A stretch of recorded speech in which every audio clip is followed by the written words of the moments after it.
My name is Elliot Harris, and I'm 27 years old. What I'm about to tell you happened less than a year ago in the unforgiving wilderness of Big Bend National Park on the Marufo Vega Trail.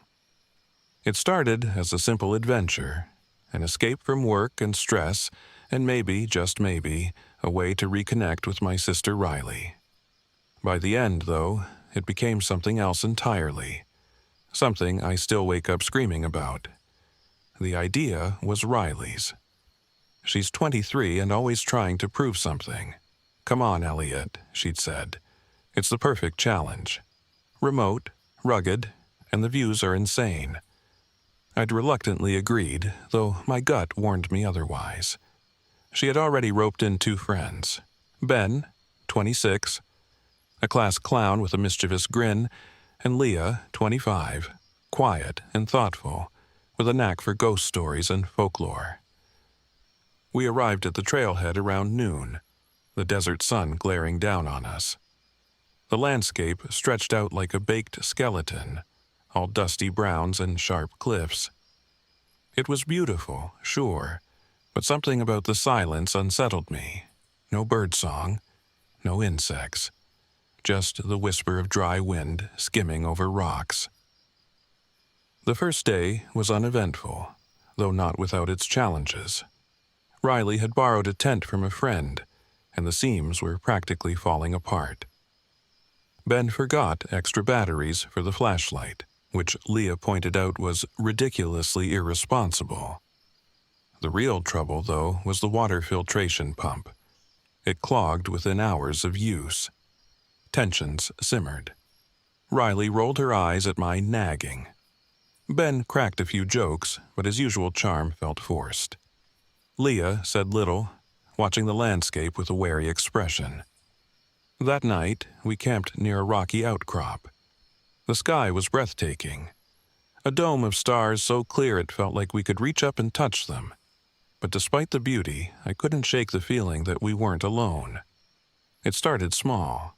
In the morning, we found strange tracks in the dirt around our campsite. They were large and humanoid but elongated, as if whoever, or whatever, made them had claws instead of toes. "Probably a mountain lion or something," Ben suggested, though his tone lacked conviction.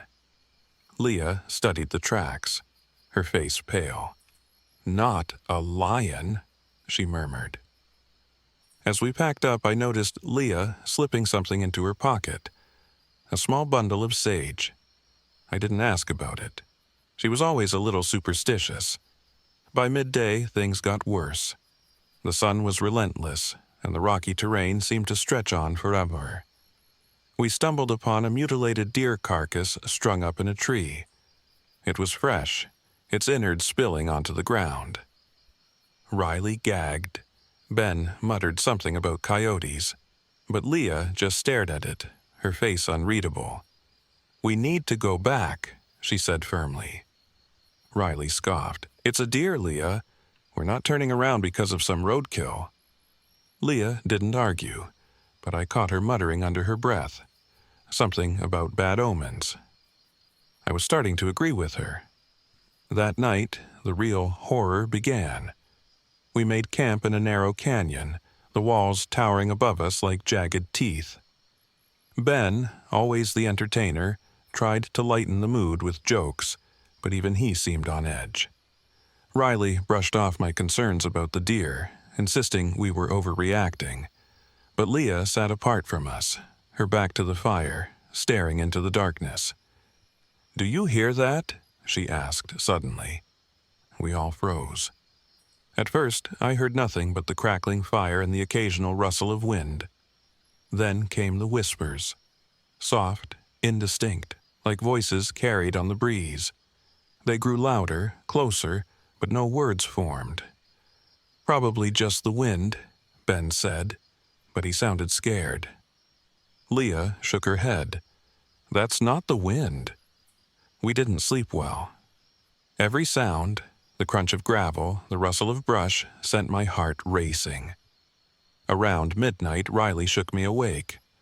"Someone's out there," she whispered. I grabbed the flashlight, but its beam barely penetrated the darkness. Something moved at the edge of the light, a shadow, too large and too fast to be human. My stomach dropped. "Stay here," I told Riley, though my voice trembled.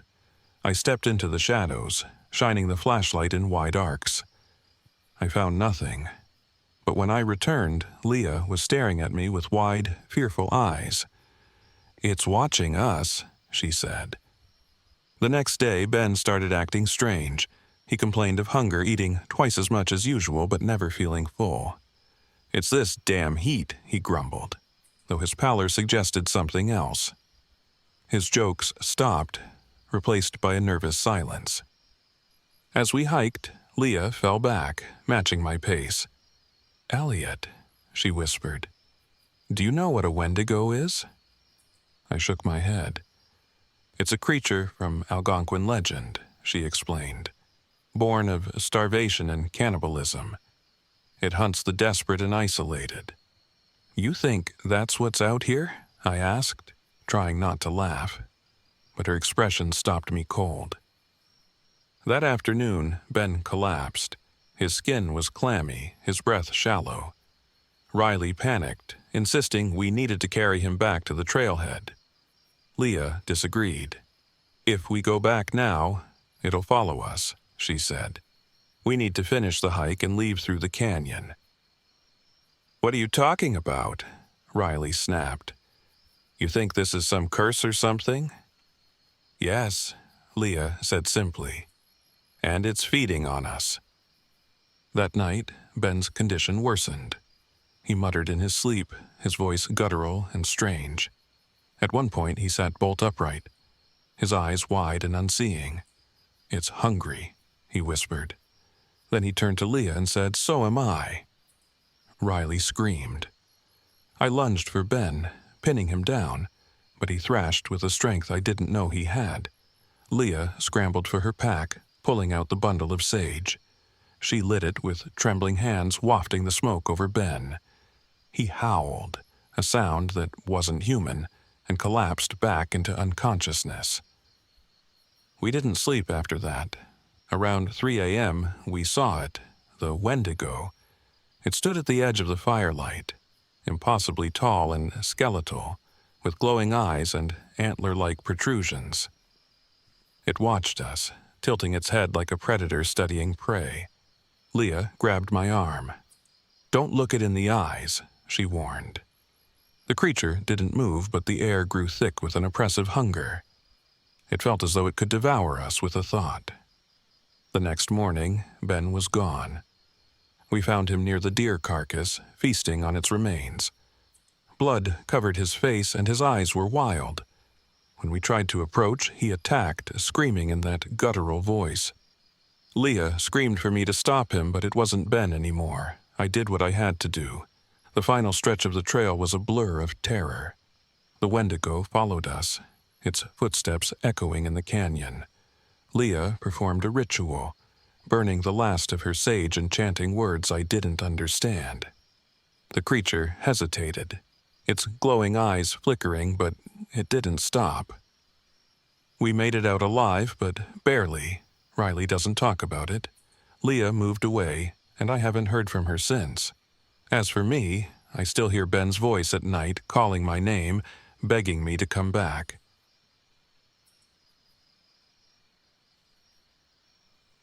My name is Sarah Lawson, and I'm 34 years old.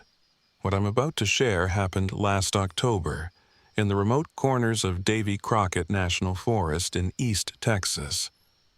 I'm a travel blogger, always chasing the untold stories of forgotten places. This trip was supposed to be a quiet retreat, a chance to immerse myself in nature and document a little-known piece of Texas history. But what I found out there in the woods, I'll never be able to forget. I parked my RV at a small, isolated camping area near Ratcliffe Lake. It was late afternoon, the sky heavy with clouds, and the dense pine trees seemed to stretch endlessly in every direction. I chose this spot for its seclusion. No noisy neighbors or overrun trails. Just the wind, the trees, and me. As the sun began to set, I made a quick dinner and jotted down notes about the day. My research had led me to this spot because of the remains of an abandoned settlement deep in the forest. Local legends hinted at strange happenings: children gone missing, settlers vanishing without a trace. But I brushed off those stories as folklore meant to entertain tourists. That night, I fell asleep to the sound of wind rustling through the pines. It was peaceful, until I woke suddenly around 2 a.m. to a faint sound outside my RV. It wasn't the wind. It was giggling. Children's giggling. I froze. My breath caught in my throat. It didn't make sense. There were no other campers for miles. I strained my ears, but the sound faded as quickly as it came. Eventually, I convinced myself I'd imagined it. Just the forest playing tricks on me. The next morning, I packed my camera and supplies and set out to explore. My goal was to find the remnants of the settlement. I followed an old, overgrown trail, my boots crunching on dried leaves. The deeper I went, the quieter the forest became. No birds, no insects, just an oppressive silence. I found the ruins around midday. A crumbling stone chimney stood alone in a clearing, surrounded by mossy, decayed wood that might have once been a cabin. As I photographed the site, something caught my eye. A small, dirty doll lying near the chimney. Its porcelain face was cracked, one eye missing, and its dress was torn and stained with what looked like rust. Curious, I knelt down to get a better shot. When I stood up again, the doll was facing me. I hadn't touched it. A chill crept down my spine, but I laughed it off. "Come on, Sarah," I muttered. "It's just a doll." That night, the forest came alive. I was sitting in the RV, editing photos from the day when I heard it again. Giggling. Faint, but unmistakable. This time, it was followed by a soft knock on the door. My heart pounded. I grabbed a flashlight and peeked out the window. A young girl stood just outside the RV. She couldn't have been older than 6 or 7, barefoot and wearing a torn, old-fashioned dress. Her hair hung in tangled strands, and her eyes, they were hollow. Black pits where her eyes should have been. "Have you seen my mommy?" she whispered. My blood ran cold. I blinked and she was gone. I locked the door and turned off the lights, trying to calm my racing thoughts. Maybe I was dreaming. Maybe this place was just getting to me. But then I saw them, handprints, small and muddy, appearing one by one on the windows of the RV. They spread across the glass too high for any child to reach, and then disappeared as if wiped clean. I didn't sleep that night. The next morning, I decided to leave. Whatever was happening here wasn't natural, and I didn't want to stick around to find out more. But as I packed up, I felt an overwhelming pull to return to the settlement. It was like a thread tugging at my mind, whispering that I couldn't leave yet. So, against my better judgment, I hiked back to the clearing. The doll was gone, but the air felt heavier, charged with something I couldn't explain. That's when I saw the journal. It was buried beneath a pile of rocks near the chimney, its leather cover cracked and weathered. I opened it carefully, the pages brittle and yellowed with age. The entries were scrawled in shaky handwriting, detailing the settlers' struggles with famine and disease. The final pages described their decision to abandon the children, leaving them in the forest to save themselves. "We had no choice," one entry read, "but their cries haunt us still." I slammed the journal shut, my hands shaking. The children, the hollow-eyed girl. It couldn't be. That night, I didn't even try to sleep. I sat in the RV with every light on, clutching a flashlight in one hand and a small bundle of sage in the other. The giggling started around midnight, louder this time, and it didn't stop. Shadows flitted past the windows, too fast to catch. The knocking began again, soft at first, then insistent. "Let us in," a voice whispered. It was my daughter's voice. I flung open the door, shining my flashlight into the darkness. The beam caught the children standing in a loose circle around the RV, their hollow eyes glowing faintly. They stared at me, unmoving, unblinking. "Stay with us," one of them said in a sing-song voice. "We'll keep you forever." I stumbled back inside and slammed the door. The children began to chant, their voices blending into a haunting melody. The RV shook, and I smelled smoke, realizing too late that I'd dropped the bundle of sage onto the floor. Flames licked at the edge of the carpet. I grabbed the fire extinguisher and put it out, but the damage was done. The air was thick with smoke, and the children's voices had grown louder. I couldn't stay. Grabbing my keys, I started the RV and hit the gas. The headlights illuminated the children as they scattered like shadows, disappearing into the trees. But the farther I drove, the more the forest seemed to close in around me. The road twisted and turned, leading me in circles. I could hear them still, their giggles echoing through the night. Finally, just as dawn broke, I found my way back to the main road. The giggles faded, and the forest fell silent once more. I didn't stop driving until I was miles away. Back home, I tried to forget. I deleted every photo I'd taken on that trip and burned the journal in my backyard. But even now, I can still hear them sometimes, faint and distant, as if they're calling to me from just beyond the edge of the trees. And when I unpacked my bag, the doll was there, sitting on top of my clothes. Its hollow eyes seemed to watch me, and I could swear I heard it giggle.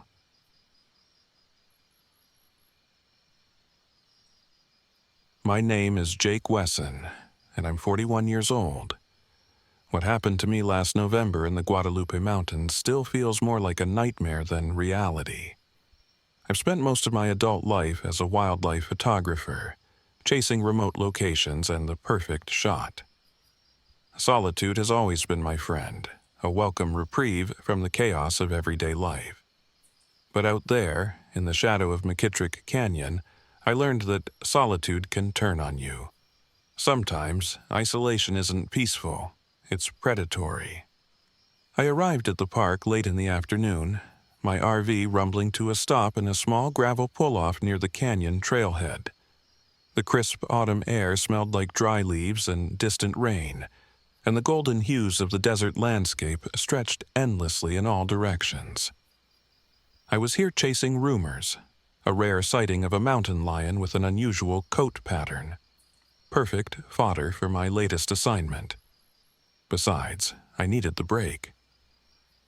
After the divorce and the endless arguments with my teenage son Jacob, I felt like I'd been drowning in noise. The first night was uneventful, though unsettlingly quiet. No birds, no rustling leaves, just the occasional gust of wind. I told myself it was normal for this kind of terrain, rugged, dry, and remote. After a quick dinner of canned chili, I reviewed my gear, checking the camera, the lenses, and my flare gun. The latter was more for comfort than necessity. Old habits from my military days die hard.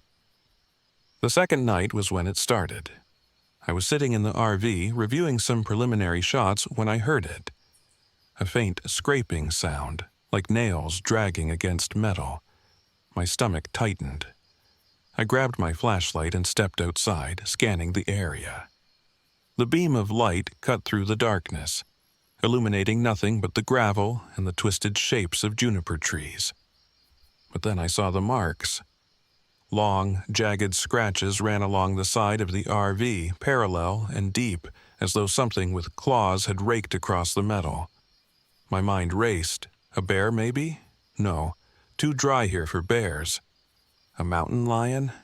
Possibly. But there were no tracks in the dust around the vehicle.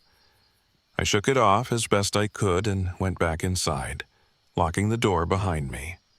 But I didn't sleep much. The next day, I hiked into McKittrick Canyon, following faint animal tracks up a narrow trail. The air was cool, the scenery breathtaking, but I couldn't shake the feeling of being watched. Every so often, I'd glance back over my shoulder, certain I'd catch someone, or something, lurking just out of sight. The trail led me to a secluded cliffside, where I paused to take a few shots of the canyon below. That's when I saw it. Far across the canyon, perched high on a rocky ledge, was a figure. It stood tall and motionless, too far to make out any details, but the shape was unmistakably human, or at least humanoid. I raised my camera, zooming in for a better look, but by the time I focused the lens, the figure was gone. That evening, as I made my way back to camp, I stumbled upon a narrow cave entrance, partially hidden by brush. Something about it felt off, but my curiosity won out. I crouched low and stepped inside, the air cool and stale around me. My flashlight's beam swept across the walls, revealing crude scratches, symbols I didn't recognize. And then, further in, I saw the bones. Piles of them, stacked haphazardly against the far wall. Some were clearly animal, but others looked disturbingly human. My chest tightened as I backed out of the cave, careful not to disturb anything. Whatever I'd just walked into, it wasn't natural. It wasn't right. That night, I barely touched my dinner. The RV felt smaller, suffocating, as if the walls were closing in. I kept telling myself to leave, to pack up and drive away, but some part of me, the part that always needed to understand, to document, refused. Around midnight, I heard the scraping again. This time, it wasn't just on the RV, it was on the windows, the roof. Something, or someone, was circling me. I grabbed my flare gun and flashlight, my heart pounding as I stepped outside. The world beyond the RV was a void of shadows, but the scraping stopped the moment I opened the door. I swept the flashlight around in wide arcs, and for a moment, I thought I was alone. Then I saw the figure again. It was closer this time, standing at the edge of the juniper trees, just beyond the reach of my flashlight. Its skin was pale, almost glowing in the dark, and its eyes, they gleamed faintly, like animal eyes reflecting light. It was tall, easily 7 feet, and impossibly thin, its limbs elongated and clawed. I froze, every instinct screaming at me to run. But the thing didn't move. It just stood there, watching. And then it spoke. The voice that came out wasn't its own. It was Jacob's. "Dad!" it called, the sound warped and hollow. "Dad, help me!" I stumbled back, slamming the RV door shut. Inside, I could still hear it, mimicking my son's voice, calling my name over and over. I didn't sleep that night. I sat with my back to the door, clutching the flare gun, waiting for morning. The next day, I made a decision. I had to confront it. Whatever this thing was, it wasn't going to let me leave. I hiked back to the cave, my flare gun and flashlight ready, and set up a makeshift trap. A circle of dry brush soaked with lighter fluid. If the creature came for me, I'd light it up and hope for the best. Hours passed as I waited in the cave, every sound amplified by the oppressive silence. Then I heard it, a soft scraping, followed by the faint echo of my son's voice. "Dad, why did you leave me?" My grip on the flare gun tightened. The figure appeared at the cave entrance, its hollow eyes fixed on me. It moved slowly, deliberately, as if savoring my fear. "You're not real," I whispered, lighting the brush. Flames roared to life, casting flickering shadows across the cave walls. The creature recoiled, its shriek a high-pitched wail that pierced my ears. But it didn't retreat. Instead, it darted forward with inhuman speed, forcing me to dive for the exit. The flames engulfed the cave as I stumbled out, the heat searing my back. I didn't stop running until I reached my RV, the creature's cries echoing behind me. I drove out of the park as the sun rose, the pale stalker's figure fading into the distance in my rearview mirror. Even now, I can't explain what it was, only that it was ancient, malevolent, and far beyond anything I'd ever encountered. I haven't been back to the wilderness since, but sometimes, late at night, I still hear the scraping, and sometimes when I close my eyes I see its hollow, glowing eyes staring back at me.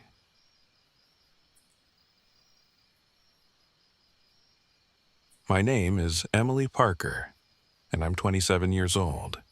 I've always loved photography, capturing moments, freezing them in time. It feels like magic. That's why, back in October of last year, I decided to visit Big Bend National Park in Texas. I'd heard the rugged, otherworldly beauty of the Chisos Mountains was unmatched, and I couldn't resist. It was supposed to be a weekend of tranquility, just me, my camera, and the wilderness. But my boyfriend Nathan, 30, insisted on coming along. He didn't trust me to camp alone. Nathan's an engineer, practical and grounded to a fault. Joining us was Erica, my best friend since college. She's 28, a thrill seeker who finds fun in urban exploring and occasionally bending the rules. I thought the trip would be fun with the three of us. I couldn't have been more wrong. We arrived at Big Bend late in the afternoon. The air was crisp, and the sun painted the mountains in hues of gold and rust. We parked at a small trailhead and packed our gear: tent, flashlights, supplies, and, of course, my camera. Erica laughed as she tossed her bag over her shoulder. "You ready for some real adventure, Emily?" she asked. Nathan sighed. "This isn't a movie, Erica. We're here to relax, not to chase ghosts." "Relaxation is boring," Erica retorted with a grin. I rolled my eyes at their bickering. It was always the same, Erica's wild energy clashing with Nathan's caution. We hiked for about 2 hours, following a little used trail deeper into the wilderness. I loved how remote it felt. No cell service, no other campers, just us and the endless expanse of desert. By the time we set up camp, dusk was settling in. I snapped a few shots of the mountains silhouetted against the twilight sky. "This is perfect," I said, smiling. Nathan looked around uneasily. "It's too quiet," he muttered. The trouble started that first night. We sat around a small campfire laughing and sharing stories. The stars above were stunning, brighter than I'd ever seen. Then we heard it, a faint, guttural cry from the distance. "Coyotes," Nathan said immediately. Erica tilted her head, listening. That didn't sound like a coyote, too human. "Stop," Nathan snapped. "You'll scare Emily." "I'm fine," I said, though my stomach churned uneasily. The crying continued, faint and sporadic, but close enough to make sleep impossible. By the time it stopped, the fire had burned low, and the cold was biting. In the middle of the night, I woke to the sound of something scratching against the tent. I held my breath, my heart pounding. "Nathan," I whispered, shaking him awake. "What is it?" he murmured groggily. "Listen." The scratching stopped. Nathan grabbed the flashlight and unzipped the tent, peering outside. Nothing. Just the fire's dying embers and the endless shadows of the trees. "It's probably an animal," he said, crawling back into his sleeping bag. But I wasn't so sure. The next day, Erica found something strange near our camp. A scarf she'd packed, tied to a low-hanging branch. "Who did this?" she asked, holding it up. "Maybe you dropped it," Nathan said. "Then how did it get up there?" We exchanged uneasy glances, but no one had an answer. Later, while hiking, I found tracks in the dirt, massive paw prints with elongated, almost human-like fingers. I crouched down, taking a picture. "Look at this," I said, showing Nathan and Erica. "Probably a mountain lion," Nathan said, though he didn't sound convinced. "Mountain lions don't have hands," Erica muttered. By evening, the unease had grown. Nathan and Erica bickered over whether we should leave, while I tried to focus on my photography. That night, as we sat around the fire, I saw something, or someone, standing at the edge of the firelight. It was Erica. Or at least it looked like her. She stood there, motionless, her face blank and eyes reflecting the firelight. "Erica?" I called, my voice shaking. Nathan and Erica turned to look at me. "What?" Erica said. I looked back at the figure, but it was gone. My stomach turned. "Nothing," I whispered, though I felt like I was going to be sick. The final straw came the following evening. We were hiking back to the trailhead, ready to call the trip a bust. That's when we saw it. A deer standing in the middle of the trail. At first, it seemed normal, but as we got closer, it didn't move. Its body was stiff, its head tilted unnaturally to one side. Then it stood up on its hind legs. "Oh my God," Erica whispered. The deer's head twisted toward us, and its eyes glowed red. Its mouth opened, stretching impossibly wide, revealing rows of sharp teeth. "Run!" Nathan shouted. We bolted down the trail, but the thing pursued us, moving in grotesque, jerking motions. I glanced back and saw it shift, a horrible, half-human, half-animal monstrosity that mimicked Nathan's voice as it screamed, "Stop running!" We reached our camp, gasping for breath. Nathan grabbed a burning branch from the fire and waved it at the shadows, keeping the creature at bay. "They're Skinwalkers," I said, remembering a story I'd heard from a Navajo guide. "They're cursed. They can shapeshift, mimic voices, but they hate fire. And they don't like being exposed." "What does that mean?" Erica asked, panicked. I grabbed my camera. "If I can get a picture—" "Are you insane?" Nathan snapped. "We need to leave." But the Skinwalkers were hurting us, their guttural cries echoing around us, their shapes flitting just beyond the firelight. We had no choice but to fight. I set up my camera on its tripod, aiming it toward the darkness. Nathan stood guard with the burning branch while Erica screamed at the shadows, taunting them. When one stepped into the firelight, a grotesque fusion of human and animal features, I pressed the shutter. The flash exploded like lightning, and the creature recoiled, shrieking. "Keep going!" Nathan yelled. I took picture after picture, each flash driving the Skinwalkers further back. Finally, as dawn approached, they melted into the shadows. We made it back to the car, but Nathan was missing. He'd stayed behind to hold them off while Erica and I escaped. Weeks later, I developed the photos.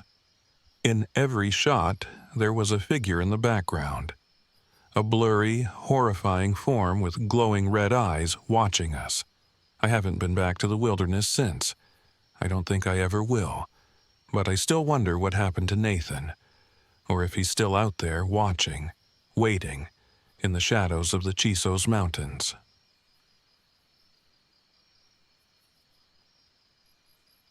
My name is Jack Carter, and I'm 35 years old.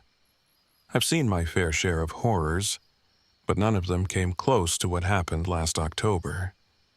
It started as an escape, a quiet trip to Caddo Lake in my RV, just me and the stillness of the wilderness. I thought I could outrun my demons there, but I was wrong. I used to be a firefighter. 3 years ago, during a house fire, I failed to save a little girl trapped on the second floor. Her name was Lily. I'll never forget the way the flames consumed that room before I could reach her. Since then, I've carried that failure like a weight I couldn't shake. Therapy didn't help, and neither did the well-meaning advice from friends who told me, "You did everything you could." I thought getting away would help. So, I packed up my RV and drove to Caddo Lake, tucked away on the Texas-Louisiana border. The dense cypress trees, draped in Spanish moss, gave the lake an almost mystical quality. It was hauntingly beautiful, and at first I thought it was the perfect place to be alone. I parked my RV at a small isolated campsite overlooking the water. The view was stunning, with the lake stretching out like a sheet of dark glass. No one else was around, just me and the sound of frogs croaking in the distance. I set up a folding chair near the shore and cast a fishing line into the water. It wasn't long before the troubles started. The first night was uneventful, but the second was different. I woke up around midnight to the sound of laughter. Faint, distant, like children playing. My first thought was that other campers had arrived nearby, but when I stepped outside with my flashlight, there was no one. Just the lake, quiet and still under the moonlight. The next day, while fishing along the shoreline, I noticed something snagged in the reeds. It was a doll, old and waterlogged, with one glass eye missing. I picked it up, turning it over in my hands. The hair was brittle, and the fabric dress was torn. Something about it unsettled me, but I tossed it back into the water and went about my day. That evening, as the sun dipped below the horizon, I spotted movement in the fog drifting over the lake. A small figure, knee-deep in the water, waving at me. "Hey!" I called, instinctively reaching for my flashlight. The beam cut through the mist, but the figure was gone. I told myself it was my mind playing tricks. It had to be. By the third night, the noises grew louder. Splashes in the water. More laughter. And then tapping on the RV windows. I jolted awake, heart pounding, and grabbed the baseball bat I kept by my bed. The tapping continued, rhythmic and deliberate. My breath hitched as I swung open the door and stepped out into the cold night air. Nothing. But when I turned back, I froze. Toys, an old spinning top, a wooden boat, and a jack-in-the-box were lined up neatly in front of the RV steps. They hadn't been there before. "Who's out there?" I shouted, my voice echoing across the lake. No answer. I didn't sleep that night. The next day, I drove into town hoping to clear my head. At a diner near the lake, I struck up a conversation with the waitress, an older woman named Marlene. She raised an eyebrow when I mentioned my campsite. "Caddo Lake's got its share of ghosts," she said, refilling my coffee. "Ghosts?" Marlene nodded. "Back in the 40s, a group of kids from an orphanage drowned out there. Their boat capsized during a storm. Some say they never left. People see 'em in the fog, hear their laughter at night." She lowered her voice. "They say the kids get lonely. Sometimes they try to bring people to the lake." I laughed nervously, but her words stuck with me. When I returned to my campsite, I noticed something else. A set of small, wet footprints leading from the water to the RV. That night, the tapping returned, more insistent. It wasn't just one window this time, it was all around the RV. The laughter was louder now, almost shrill. My hands shook as I grabbed my flashlight and bat. "Leave me alone!" I shouted, my voice cracking.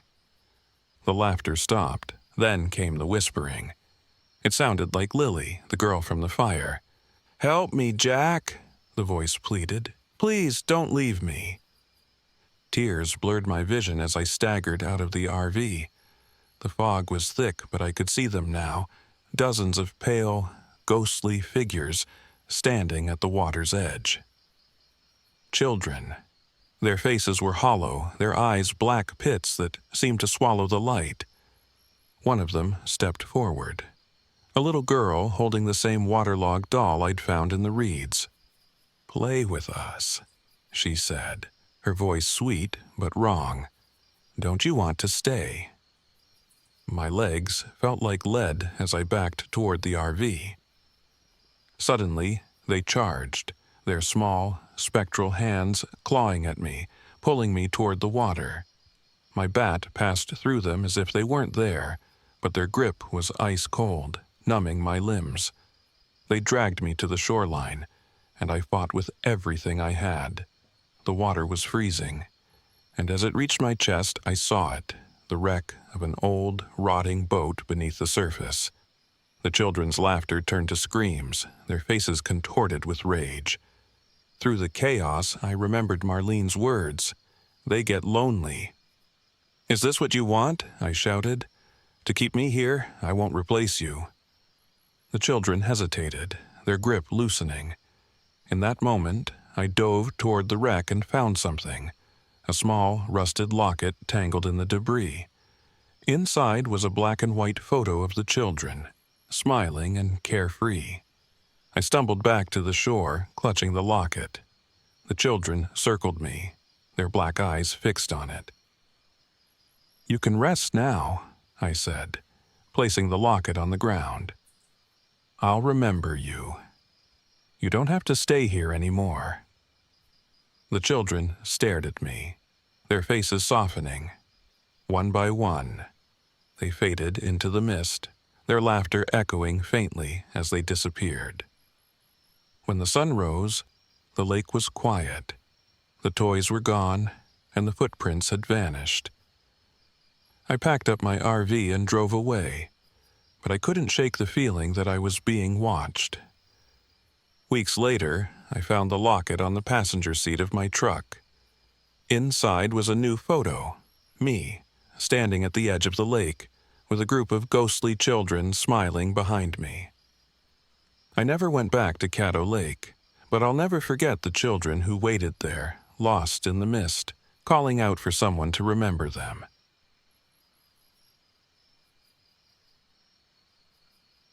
My name is Claire Mathis, and I'm 42 years old. I make a modest living as a nature blogger, traveling the country in my RV to document forgotten landmarks, ghost towns, and overlooked pieces of history.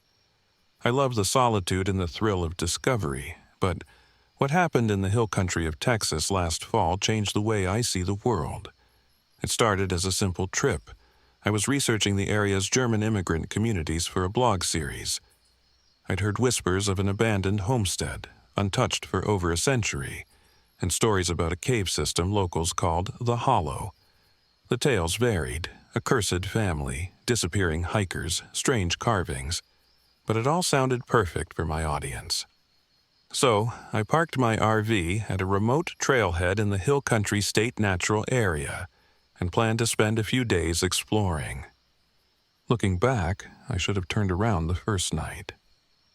I arrived in the late afternoon, the sun casting long shadows over the rugged hills and dense cedar trees. It was beautiful, but isolating. I hadn't passed another vehicle for miles. I parked in a small clearing near the trailhead and set up my RV. As I cooked dinner on a portable stove, I noticed the silence. No birds, no rustling leaves, just the occasional breeze. It felt heavy, like the forest was holding its breath. Around midnight, I woke up to a sound, a steady rhythmic tapping, like someone gently knocking on the side of the RV. I froze, my heart pounding. Tap, tap, tap. I grabbed my flashlight and peered out the window. Nothing but darkness. The sound stopped as suddenly as it started. I told myself it was probably a tree branch in the wind, even though the trees were too far away. The next morning, I set out with my backpack and camera. The trails were faint, overgrown in places, and poorly marked. I followed what looked like an old wagon path, hoping it would lead to the homestead. About an hour in, I noticed carvings on a tree. Spirals and crude faces etched deep into the bark. I took a photo, making a mental note to look them up later. As I ventured deeper, the carvings became more frequent, on rocks, tree trunks, even the ground. Then I saw him, a man standing about 50 yards away, partially obscured by the trees. He was dressed in old-fashioned clothes. a wide-brimmed hat, suspenders, and boots caked in mud. "Hello," I called out.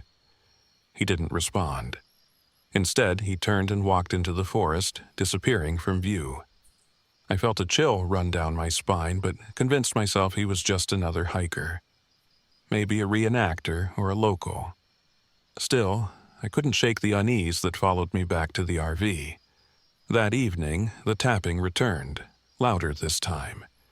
It seemed to circle the RV, starting at one end and moving to the other. I sat on the edge of my bed, clutching a flashlight, willing myself to stay calm. When the noise stopped, I stepped outside, determined to prove there was nothing out there. My flashlight beam cut through the darkness, illuminating the trees and the clearing. That's when I saw the carvings. Spirals and faces etched into the ground around my RV, as if someone had worked on them all night. The next day, I decided to hike toward the cave system. I told myself it was just research, but part of me wanted answers. I followed the trail for miles until I heard it. A child's voice calling for help. "Please, somebody." It was faint but desperate, coming from the direction of the caves. Every instinct told me to turn back, but I couldn't ignore it. I pressed on, the voice growing louder until I reached the entrance to a cave. The opening was marked with more spirals and strange symbols. I hesitated, my heart racing. "Help me!" the voice cried again, echoing from deep within. I stepped inside, the air damp and cold. The walls were covered in more carvings, glowing faintly in the dim light from my flashlight. As I ventured deeper, I began to see things, flickering images of people. A woman churning butter, a man chopping wood, children playing with a spinning top. Their clothes were tattered, their faces pale and hollow-eyed. "Hello?" I whispered. They turned to look at me in unison, their expressions blank, then they vanished. I stumbled backward, my flashlight trembling in my hand. The walls seemed to close in, the carvings writhing like living things. That's when I saw it. The Wiederganger. It emerged from the shadows, its skeletal frame draped in tattered clothes. Its eyes glowed an unnatural green, and its hands ended in long, sharp claws. It spoke in a voice that wasn't its own, a mix of the child's cries and the deep, rasping tones of something ancient. "You shouldn't be here," it said, its voice echoing off the cave walls. I froze, paralyzed by its gaze. Then it spoke again, this time in my mother's voice. "Claire, why did you leave me?" I screamed, the sound breaking the spell. I turned and ran, the creature's footsteps echoing behind me. I stumbled out of the cave, gasping for air. The Wiederganger followed, its skeletal form illuminated by the fading daylight. I remembered something from my research. Wiedergangers are bound to the place of their death and fear iron. Desperate, I sprinted back to the RV, the creature in pursuit. I grabbed the cast iron skillet from my kitchen and faced the creature, my hands trembling. "Stay back!" I shouted. It lunged at me, its claws swiping inches from my face. I swung the skillet with all my strength, striking its arm. The impact shattered the bone, and the creature let out a piercing shriek, retreating into the woods. I didn't wait to see if it would return. I packed up my RV and drove away, my hands white-knuckled on the wheel. As the miles passed, the rhythmic tapping grew fainter, then disappeared altogether. When I got home, I reviewed my photos. In every shot of the forest, there were blurred humanoid shapes lurking in the background. I never posted the blog. Some stories are better left untold. But I still dream about the Wiederganger, its glowing eyes and hollow voice. And sometimes, when the nights are quiet, I hear the tapping. It's faint, but it's there.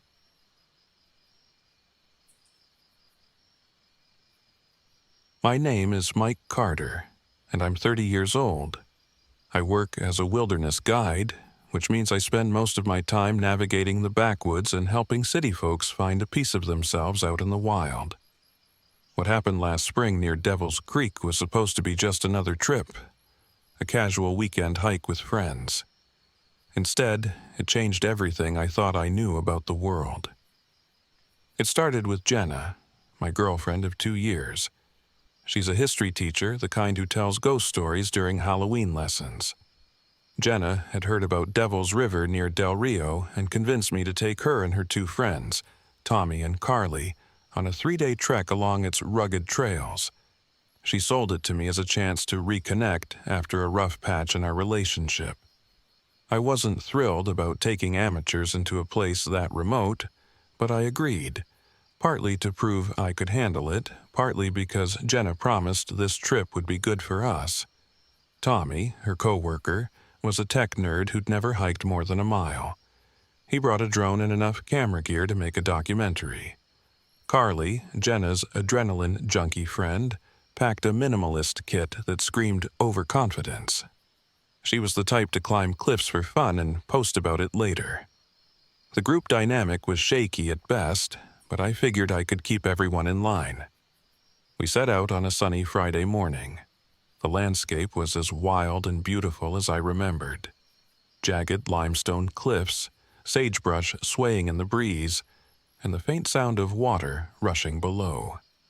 Jenna walked close to me, her hand occasionally brushing mine. Tommy lagged behind, fumbling with his drone, while Carly darted ahead, fearless and reckless as ever. "This place has a weird vibe," Jenna said as we crossed a narrow ridge. "You know the stories, right? About the ghosts and skinwalkers?" I sighed. "Those are just campfire tales. There's nothing out here but us, and maybe a few coyotes." Jenna gave me a knowing smile. "That's what they always say before something bad happens." By late afternoon, we reached our first campsite, a flat spot near the creek. Carly was already setting up her tent while Tommy buzzed his drone overhead, filming the cliffs. I focused on starting the fire, trying to ignore how unprepared everyone seemed. "What's that?" Jenna asked, pointing at the ground a few feet away. I followed her gaze to a pile of stones arranged in a spiral. At its center lay the skull of a small animal, bleached white by the sun. "Probably some hiker's idea of art," I said, though the sight made my stomach churn. Jenna frowned. "It feels off." "It's nothing, just don't mess with it." That night, the air turned cold. We huddled around the fire, trading stories while the flames crackled. Tommy told us about his plans to turn this trip into a series for his YouTube channel. Carly laughed, saying she hoped he captured her good side. Jenna leaned into me, her head on my shoulder, and for the first time in weeks, I felt something close to peace. Then we heard the whispering. It started faint, like the rustling of leaves, but grew louder as the night wore on. Jenna sat up, her eyes scanning the darkness. "Do you hear that?" she asked. "It's just the wind," I said, though my own pulse quickened. But the whispers didn't sound like wind. They sounded like words. The next morning, Carly found the first symbol. It was carved into a rock near the creek, an intricate design of spirals and jagged lines. Jenna crouched beside it, running her fingers over the grooves. "This looks Native American," she said. "Maybe Apache or Comanche. Or someone messing with us," I muttered, glancing over my shoulder. The woods felt different today, heavier somehow. And Tommy was filming the symbol when he stopped abruptly. Guys? I think you should see this." He pointed to his drone's screen. The footage showed a deer carcass lying in a clearing, its body torn apart and arranged in a circle. "Coyotes," I said, though I wasn't sure I believed it. Jenna shook her head. "Coyotes don't arrange their kills like that." As we pressed on, the sense of unease grew. The trail narrowed, forcing us to walk single file. Carly led the way, her usual confidence undeterred, while Tommy grumbled about battery life. Jenna stayed close to me, her hand occasionally gripping my arm. That evening, we set up camp near a cave Carly insisted on exploring. "This is what I came for," she said, her eyes gleaming with excitement. "Imagine the views from inside." "Stay close," I warned. The cave was dark and damp, the air thick with an earthy smell. Carly's flashlight swept across the walls, revealing more carvings, symbols like the ones we'd seen earlier. My gut told me to leave, but Carly kept going, deeper into the shadows. Then we found the bones. They were scattered across the floor, too many to count. Some were small, like those of animals, but others were disturbingly human. Carly froze, her bravado vanishing in an instant. "We should go," Jenna whispered. For once, I agreed. That night, the whispers came back. Louder this time, circling our camp like predators. Jenna clung to me, trembling, while Carly sat rigid, her knife clutched in her hand. Tommy's drone captured flickering shapes at the edge of the firelight. Elongated figures with glowing eyes. "They're watching us," Jenna said, her voice barely audible. "I'll keep watch," I said, though I wasn't sure what good it would do. The next morning, Carly was gone. We found her tracks leading toward the woods, but she didn't respond when we called her name. When we finally caught up, she was crouched by a tree, staring blankly ahead. "Carly?" Jenna said, touching her shoulder. Carly flinched, her eyes wide and glassy. "They told me to follow the child. He needed help." "What child?" I demanded. But she wouldn't answer. Desperation set in as we retraced our steps. Tommy's drone captured more footage of the creatures.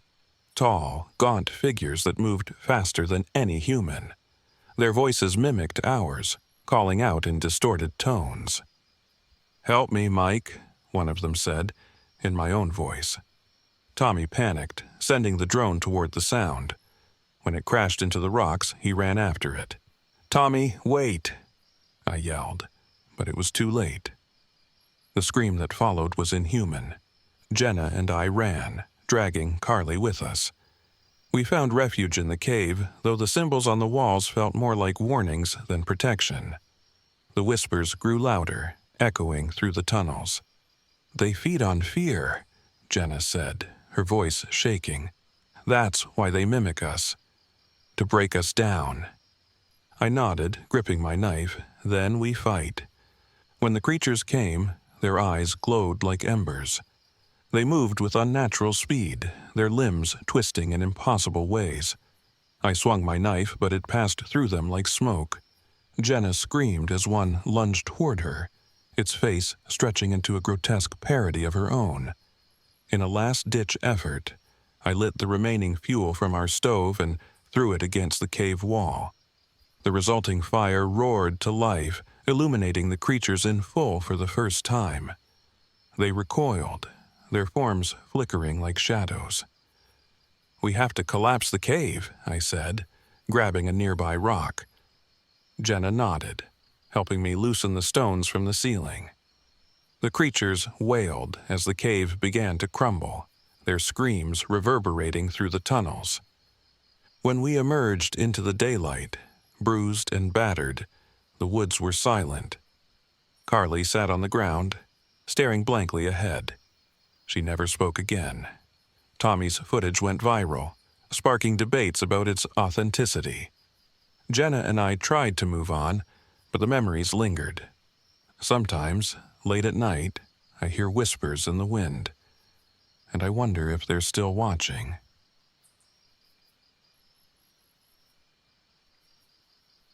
My name is Karen Mitchell, and I'm 42 years old. Last year, after my marriage ended and my life fell apart, I decided to take a solo RV trip to clear my head. It was supposed to be a peaceful getaway, just me, the open road, and the quiet of the woods. What I found instead was something I still struggle to put into words. This happened in East Texas, near Caddo Lake. I'd read about the piney woods, how the cypress trees and Spanish moss created a surreal, almost magical atmosphere. It sounded perfect for someone like me, someone looking to escape. I chose a secluded camping spot off a forest road near the lake, far from the main campsites. I wanted solitude, and I got it. Too much of it. I arrived on a Wednesday afternoon. The drive through the woods was peaceful, the air heavy with the scent of pine and earth. My RV felt like a fortress of comfort, a little slice of home on wheels. After parking, I stepped outside to stretch and was immediately struck by how quiet it was. No bird song, no rustling leaves, just silence. I brushed it off, thinking I'd spent too much time in the city. Quiet was what I came for, right? The first person I met was Rick, a park ranger who stopped by as I was setting up my gear. He was in his 50s, with a scruffy beard and the kind of weathered face you'd expect from someone who spent his life outdoors. "You picked a hell of a spot," he said, tipping his hat. "Not many folks come this far out." "That's the point," I replied, smiling. Rick chuckled. "Well, just be careful. Folks around here talk about strange things in these woods. Disappearances, odd lights. You know how small towns love their ghost stories." I nodded politely, but I could tell he wasn't joking. Later that day, I stopped at a gas station in the nearest town for some extra supplies. The cashier, a woman named Elena, seemed friendly enough until I mentioned where I was camping. Her smile vanished, replaced by a furrowed brow. "You shouldn't be out there alone," she said, her voice low. "It's fine," I replied. "I've camped solo plenty of times." She hesitated, then leaned closer. "Just don't go wandering after dark, okay? And if you hear something, don't follow it." Her words stuck with me as I drove back to my RV, the late afternoon sun casting long shadows through the trees. That night, I sat outside by the fire sipping tea and listening to the crackle of the flames. For the first time in months, I felt a sense of peace.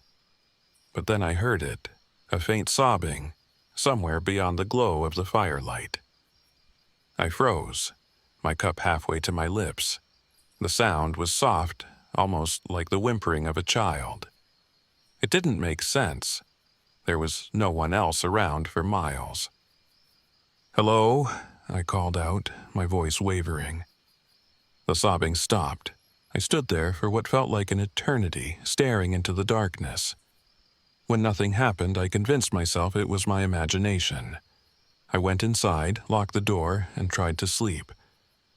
The next morning, I found wet footprints leading from the edge of the lake to my RV.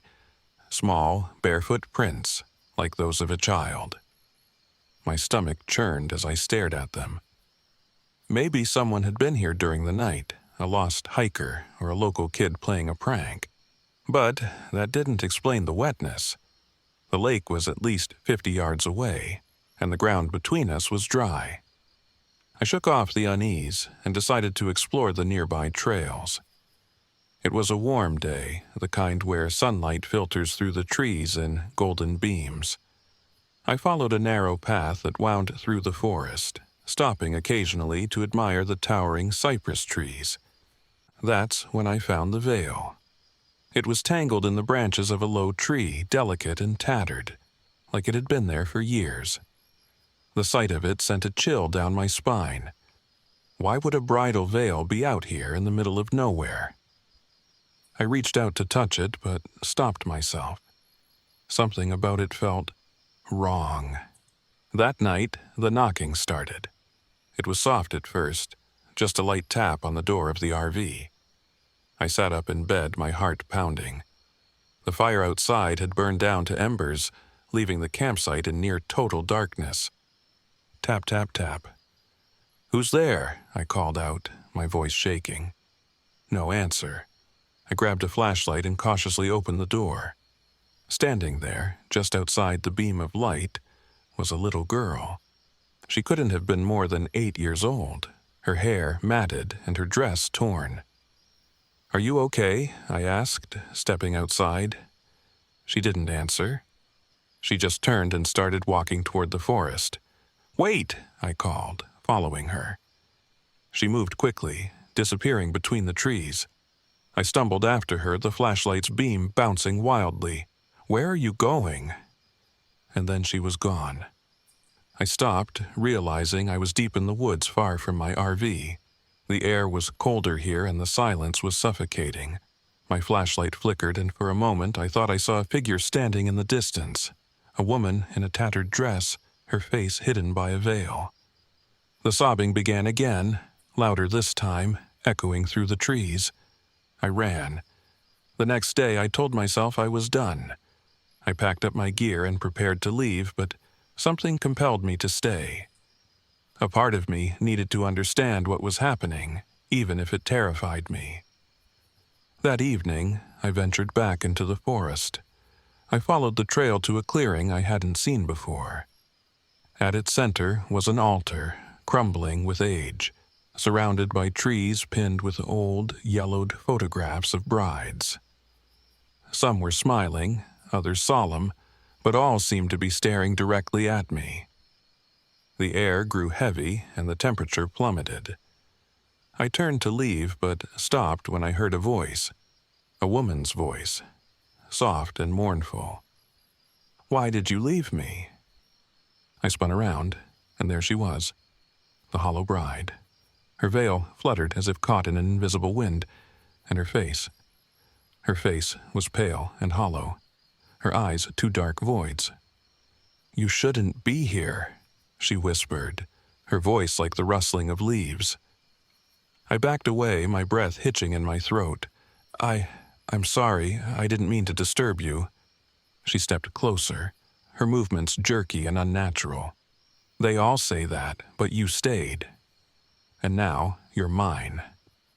Panic set in as the shadows around me began to shift, taking on forms, faces, arms, reaching for me. "No!" I shouted, swinging my flashlight. The beam seemed to repel them, but only for a moment. I remembered the veil I'd found earlier and realized it must be tied to her. I ran back to the tree where it hung, the spirits chasing me, their voices rising in a cacophony of sorrow and anger. Grabbing the veil, I set it alight with my lighter. Flames consumed the fabric and the cries around me turned to screams. The hollow bride appeared one last time, her face twisted in anguish. "Thank you," she whispered, before vanishing into the night. I left the forest at dawn, my hands trembling as I gripped the steering wheel. Rick listened to my story with a skeptical smile, but I could tell he believed more than he let on. I don't know what happened that night, not fully, but I do know one thing. The woods keep their secrets, and some are better left undisturbed.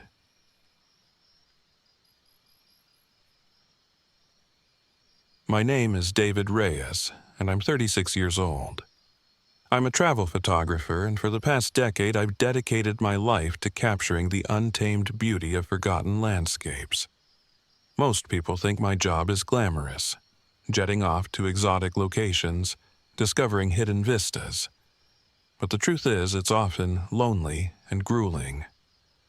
This story isn't one I'll ever tell at an exhibition or to a client.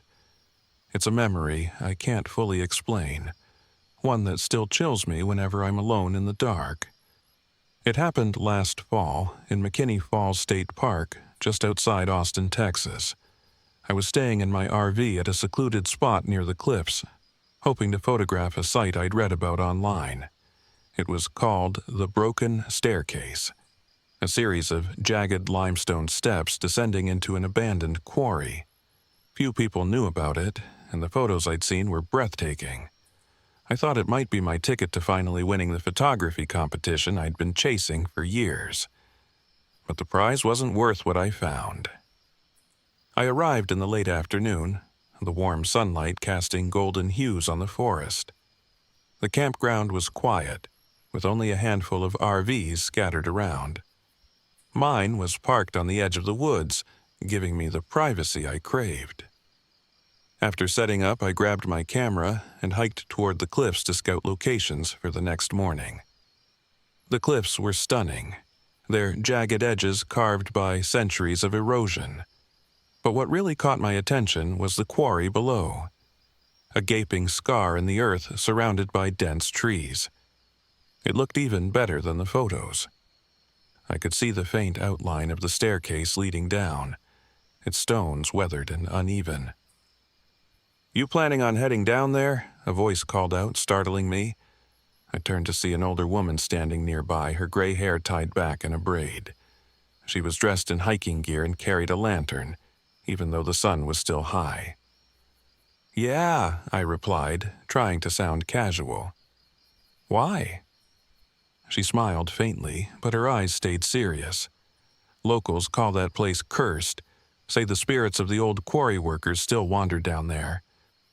I laughed. "Let me guess, people disappear?" "Sometimes," she said, not laughing with me. "They call them the Watchers, tall shadows with glowing eyes. They don't like strangers." I thanked her for the warning and moved on, though her words lingered. I didn't believe in ghost stories, but there was something unsettling about the way she'd said it. Like she wasn't joking. That evening, I was reviewing the day's photos in my RV when I noticed something odd. In one shot of the quarry, just beyond the staircase, there were faint glimmers of light. At first, I thought it was lens flare, but the more I zoomed in, the more it looked like a pair of glowing eyes. I convinced myself it was a trick of the light, but a shiver ran through me all the same. Later, as I sat outside by the fire, the forest grew unnaturally quiet. No crickets, no rustling leaves, just the crackle of flames and my own breathing. The silence was suffocating, and I found myself glancing over my shoulder, half expecting to see those glowing eyes again. I told myself I was being ridiculous. But when I went to bed, I locked the RV door. The next morning, I set out early, determined to explore the staircase in daylight. The descent was steeper than I'd expected, the stones slick with moss and uneven from years of wear. I had to move slowly, my camera gear slung over one shoulder. At the bottom, the air was cooler, and the quarry walls loomed around me like a fortress. As I walked, I noticed strange scorch marks on the rocks, as if a fire had once burned there. On one boulder, I saw what looked like a charred handprint. It was unsettling, but I told myself it was just graffiti or some kind of weathering. That's when I heard voices, faint and echoing, like whispers carried on the wind. I stopped and looked around, but there was no one else in sight. The quarry felt too big, too empty, and for the first time, I started to regret coming alone. That evening, I met a group of college kids at a nearby overlook. One of them, a cocky guy named Aaron, struck up a conversation about my camera gear. When I mentioned the quarry, his eyes lit up. "Dude, we were just talking about that place," he said. "Bet you wouldn't go down there at night." "I already did," I replied, "in the morning." Aaron smirked. "That doesn't count. You gotta see it when it's dark. That's when the Watchers come out." I rolled my eyes. "You believe that stuff?" "Don't you?" he asked, grinning. "Tell you what, come with us tonight. We'll make it an adventure." Against my better judgment, I agreed. I told myself it was for the photos, that a nighttime shot of the quarry would be worth it. But deep down, I knew I was just trying to prove I wasn't afraid. We headed down after sunset, flashlights cutting through the darkness. The forest was alive with sounds, rustling leaves, distant hoots of owls. But it all felt wrong, like the woods themselves were watching us. By the time we reached the staircase, the air was heavy, almost electric. As we descended, the flashlights flickered, and the whispers started again. Aaron and his friends laughed it off, but my stomach was in knots. When we reached the bottom, I set up my camera, trying to focus on the task at hand. But as the shutter clicked, the feeling of being watched grew unbearable. Then I saw them. They stood at the edge of the quarry, tall and motionless. Shadowy figures with glowing eyes, just like in my photo. I froze, my heart hammering in my chest. "What the hell is that?" Aaron whispered. The figures didn't move, but their presence was suffocating. I wanted to run, but my legs wouldn't cooperate. One of the college kids, Jason, I think, picked up a rock and hurled it toward them. Big mistake. The figures began to move, gliding toward us without a sound. Their glowing eyes burned brighter, and the air grew colder with each step they took. The whispers turned to a low hum, vibrating through my skull. "Run!" someone shouted, and we scattered. I sprinted up the staircase, my camera bouncing against my side. The watchers were right behind me, their movements impossibly fast. When I reached the top, one of them grabbed my ankle, its hand icy and burning at the same time. I kicked wildly, breaking free and stumbling onto the dirt path. Margaret was waiting near my RV, her lantern casting a warm, steady glow. She waved me over, shouting, "Get inside." I didn't hesitate.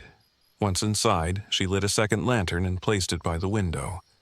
"Light confuses them," she said, her voice calm but firm. "They won't come closer as long as we keep it bright." We sat in silence for what felt like hours, the glow of the lanterns keeping the darkness and the watchers at bay. When dawn finally broke, the figures were gone. The next morning, I packed up and left without looking back. My camera was shattered, the photos corrupted except for one. A single image of a watcher staring directly into the lens. Its glowing eyes still haunt me. I never submitted the photo to the competition. Some things aren't meant to be shared.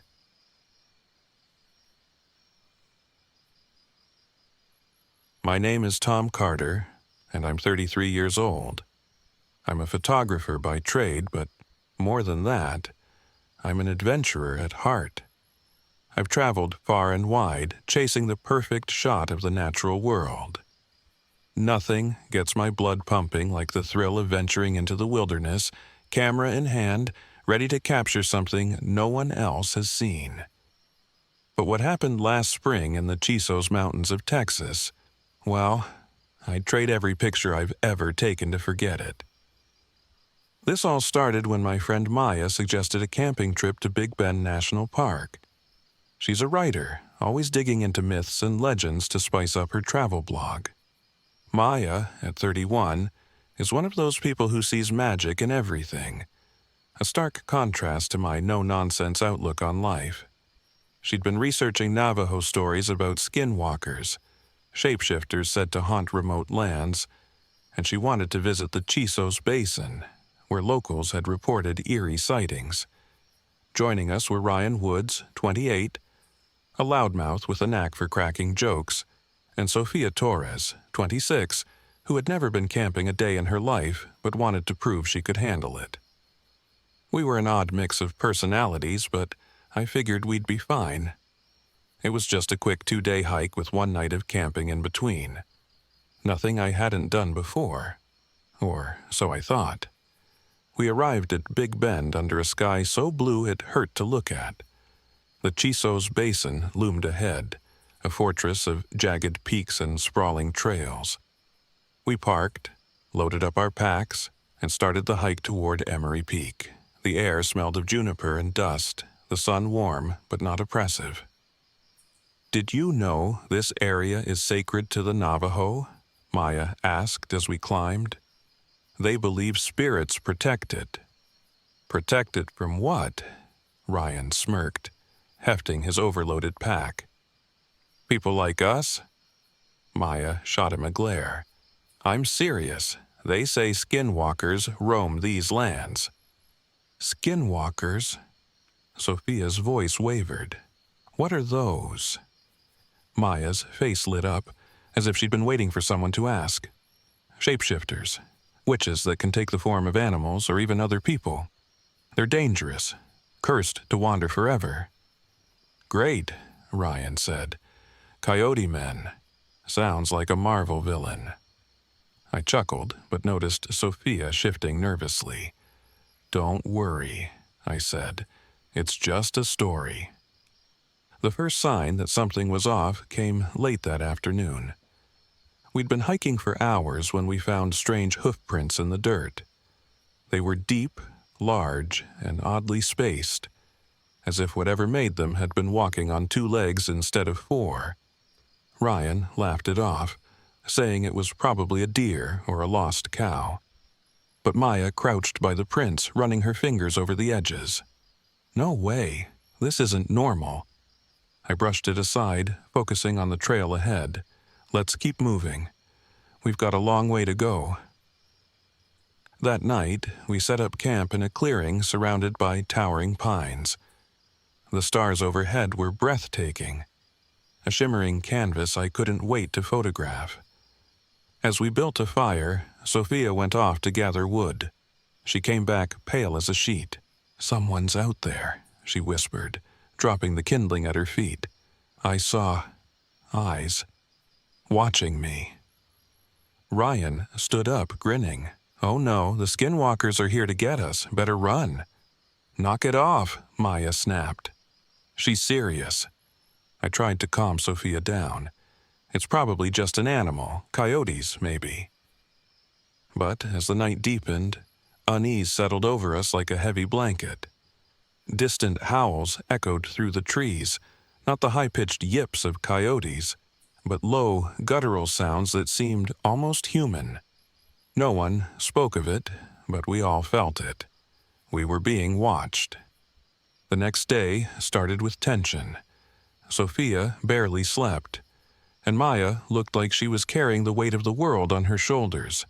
Ryan, of course, made light of everything, but even he seemed jumpier than usual.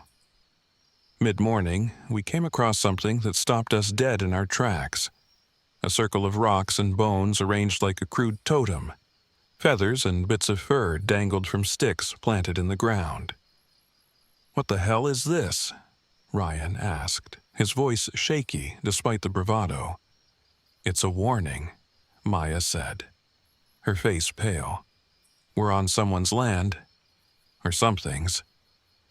I wanted to turn back then and there, but pride kept me going. "Let's keep moving. We're almost at the peak." That was a mistake. As we climbed higher, things went from bad to worse. My compass stopped working, spinning wildly no matter which way I turned. Maya swore she saw shadows darting between the trees, but whenever we looked, nothing was there. Ryan's jokes dried up completely, and Sophia refused to leave my side. By dusk, we reached a narrow ridge where we decided to make camp. I spent hours trying to repair my camera, which had inexplicably stopped functioning. It wasn't until I heard a voice calling my name that I realized how late it had gotten. "Tom!" It was faint, distant, but unmistakable. Someone was out there. "Ryan," I called back. "Is that you?" The others turned to look at me. Ryan was sitting by the fire staring at me in confusion. "What?" I froze. The voice came again, closer this time. "Tom, help me!" Maya grabbed my arm. "Don't! It's not him." That night was the longest of my life.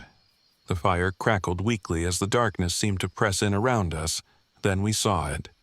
At first, it was just a shadow, barely visible beyond the firelight. Then it stepped closer. The figure was humanoid but wrong. Its limbs were too long, its eyes glowing a sickly yellow. Antlers jutted from its head like a crown. "It's a skinwalker," Maya whispered, clutching a pouch of herbs she'd brought along. "Don't move." But Ryan, whether out of fear or bravery, grabbed a flaming branch and charged. The creature moved impossibly fast, vanishing into the shadows. Ryan didn't come back. "Ryan!" Sophia screamed, but I held her back.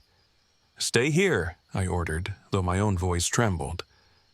We waited for what felt like hours, but all we heard were faint footsteps circling the camp.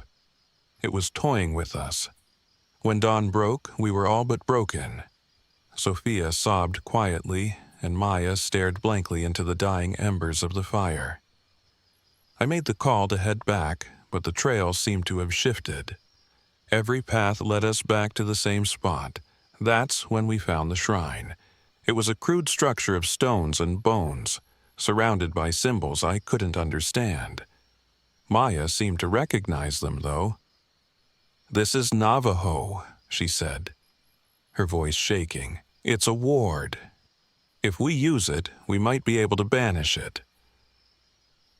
Desperate, we gathered what we could. Maya lit the herbs and chanted words she barely knew. The air grew heavy, and the shadows seemed to writhe around us. The skinwalker appeared again, snarling, its antlers scraping the low branches. But it didn't come closer.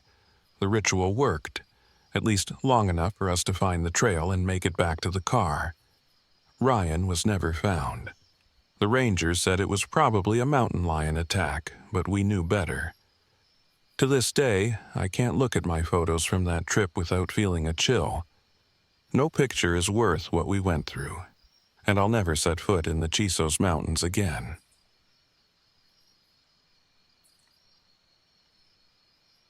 My name is Ethan Morales. I'm 35 years old, divorced, and at the time of this story, just trying to make sense of my life. After my wife left me, everything I thought I knew fell apart. I bought an old 1985 Winnebago, restored it as best I could, and hit the road. I thought getting away from it all might help me clear my head, maybe even find myself again. What I found instead, I don't even know how to explain it. This happened last April at Possum Kingdom Lake, a sprawling reservoir in Texas surrounded by cliffs and dense woods. I'd read about its remote campsites and thought it'd be the perfect place to get some peace and quiet. I was wrong. I arrived late in the afternoon. The lake was beautiful, stretching out in a shimmering expanse beneath a pale blue sky. Towering cliffs framed the water, their edges dotted with scrubby trees. I pulled into the campground and parked my RV at one of the more isolated spots, just a few yards from the water's edge. The whole place felt still. Not peaceful exactly, just quiet in a way that put me on edge. I chalked it up to nerves and set up camp. That's when I met Dale Turner, an older man with a weathered face and a fishing pole in hand. He was loading a small boat at the dock, his movements slow and deliberate.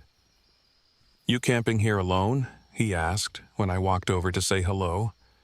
"Yeah," I said, "just trying to get away for a while." He nodded, his eyes narrowing as he looked out at the water. "Careful where you linger. Some spots around here ain't right." I raised an eyebrow. "Aren't right? What do you mean?" He hesitated, then shrugged. "People see things out here. Shadows in the water, whispers in the woods. We call 'em the Watchers. Best keep to yourself and don't stay too long by the shore after dark." I wanted to laugh it off, but something in his tone unsettled me. "Thanks for the tip," I said. "I'll keep that in mind." He gave me a hard look. "Do more than that." The first night passed uneventfully enough. I cooked a simple meal in the RV and sat outside with a beer, watching the stars. The stillness I'd felt earlier lingered, but I told myself it was just the isolation. This was why I'd come, wasn't it? To get away from the noise of the world? The next morning, I decided to do some fishing. I headed down to the dock, casting my line into the glassy water. The surface was so calm it looked like a mirror, reflecting the cliffs and sky. But something about it bothered me.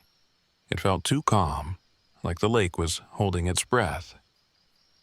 While I was fishing, I noticed a girl standing at the far end of the dock.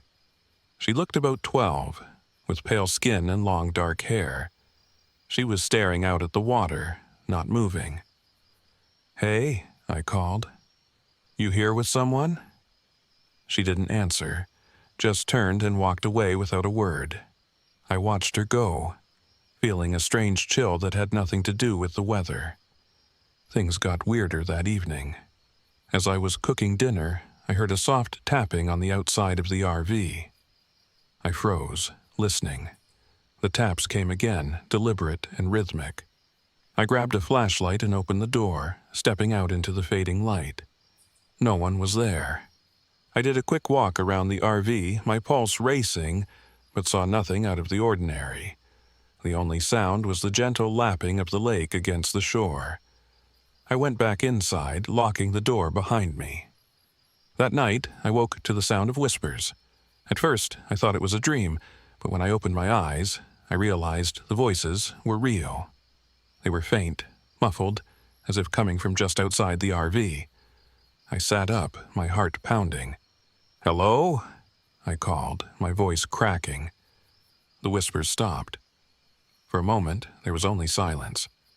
Then I heard something else. A soft splash, like someone walking into the water. I peeked out the window and saw nothing but darkness. The next morning, I saw her again. The girl from the dock. She was sitting on a rock near the water, her back to me. I approached cautiously, unsure if I should even try to talk to her again. "Hey," I said. "Are you okay? Do you need help?" She turned to look at me, her eyes wide and dark. "You should leave," she said quietly. "Why?" I asked, my throat tightening. "They don't like it when people stay too long." "Who doesn't?" I asked, but she just shook her head and walked away, disappearing into the woods. I wanted to follow her, but something held me back. It was like the air around the lake had grown heavier, pressing against me, urging me to stay put. That night, the whispers came back, louder this time. I could make out fragments of words, my name repeated over and over.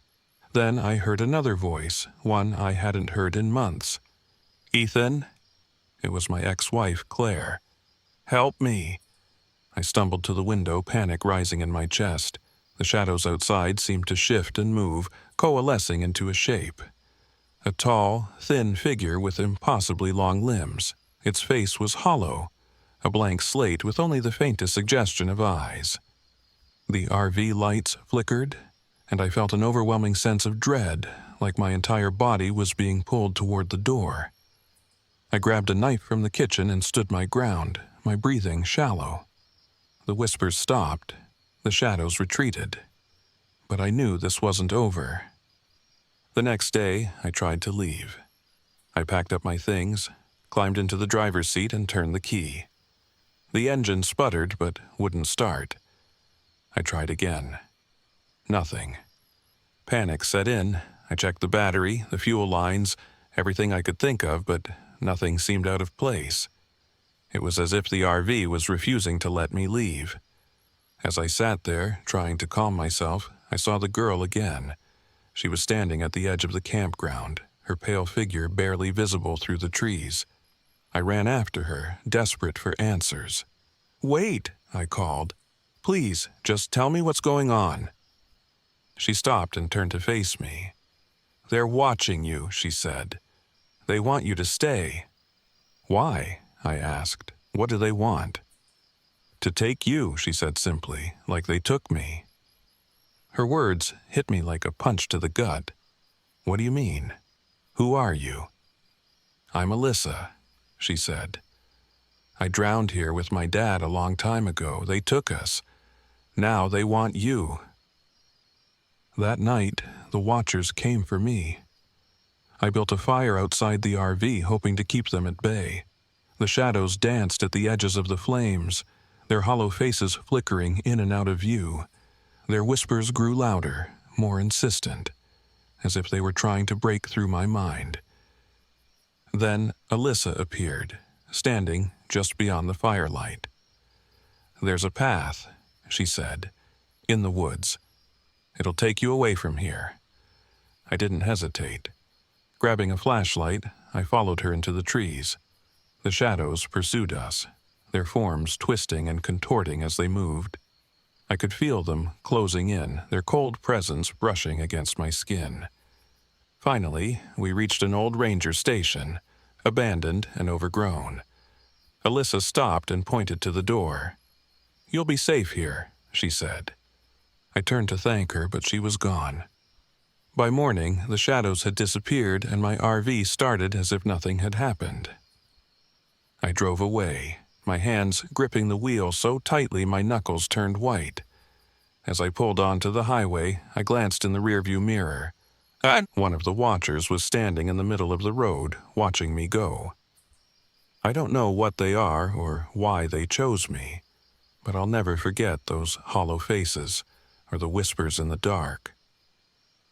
I haven't been back to Possum Kingdom Lake since, and I never will.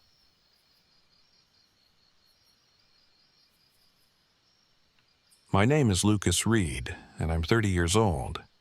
I'm an artist by trade, a sculptor, though it feels like I haven't created anything worthwhile in months. The art world can be cruel, and lately, I've started to think maybe I've already peaked. People used to love my work. Now, all I hear are half-hearted compliments and polite rejections. That's why I came to Enchanted Rock, a remote natural area in Texas known for its massive pink granite dome. I thought the solitude and beauty might spark something in me. What I found instead was a nightmare. I arrived at the park on a crisp Friday afternoon, my old RV rattling along the narrow road toward the campground. The pink granite dome loomed in the distance, catching the sunlight like a beacon. It was breathtaking, so vast and alien that it almost didn't look real. I parked my RV in a secluded spot near the edge of the campground, eager to soak in the scenery. As I stepped out, the quiet hit me. No cars, no chatter, just the soft rustle of wind through the scrubby trees. It was the kind of quiet I'd been craving, or so I thought. After setting up my easel outside the RV, I began sketching the dome, trying to capture its jagged edges and subtle color shifts. For the first time in weeks, I felt a flicker of inspiration.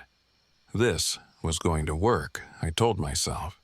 This trip would pull me out of my creative slump. As the sun dipped lower, I decided to take a short hike to get a better view.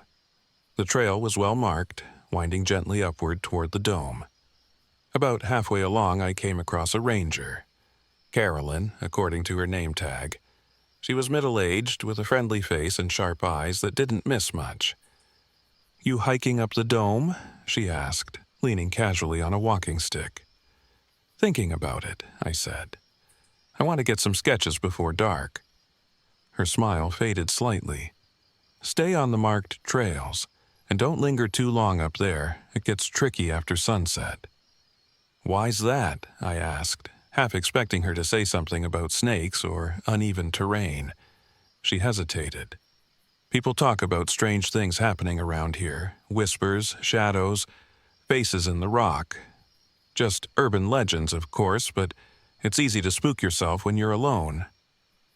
I laughed nervously. "Thanks for the warning. I'll be careful." Her eyes lingered on me for a moment before she nodded and walked away. The trail felt lonelier after she was gone. That evening, I set up my lantern and resumed sketching outside the RV. The granite dome looked otherworldly in the moonlight, its surface glowing faintly.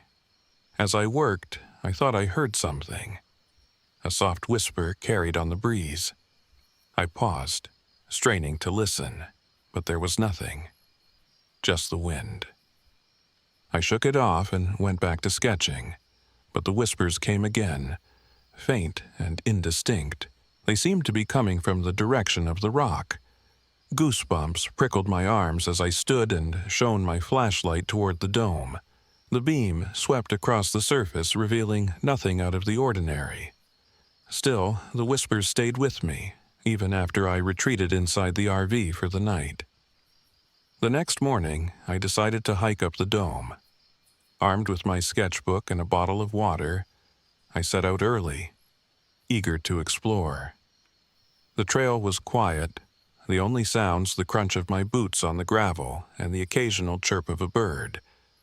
But as I neared the summit, the air seemed to change. It felt heavier, almost oppressive, like the atmosphere before a storm. That's when I met Benji. He was a teenager, maybe 17, sitting on a rock with a beat-up camera slung around his neck. He grinned as I approached. "Pretty cool, huh?" he said, gesturing to the dome. "Yeah," I said. "It's incredible." "You ever heard the stories about this place?" he asked, his eyes gleaming with excitement. I shook my head. "What stories?" "People say the rock's cursed. Like, you can see faces carved into it, but only if you're alone, and they move when you're not looking." I chuckled uneasily. "Sounds like a campfire story." He shrugged. "Maybe. But people disappear out here all the time. Just saying." With that, he hopped off the rock and sauntered down the trail, leaving me alone with my thoughts. I tried to focus on my sketches, but his words stayed with me.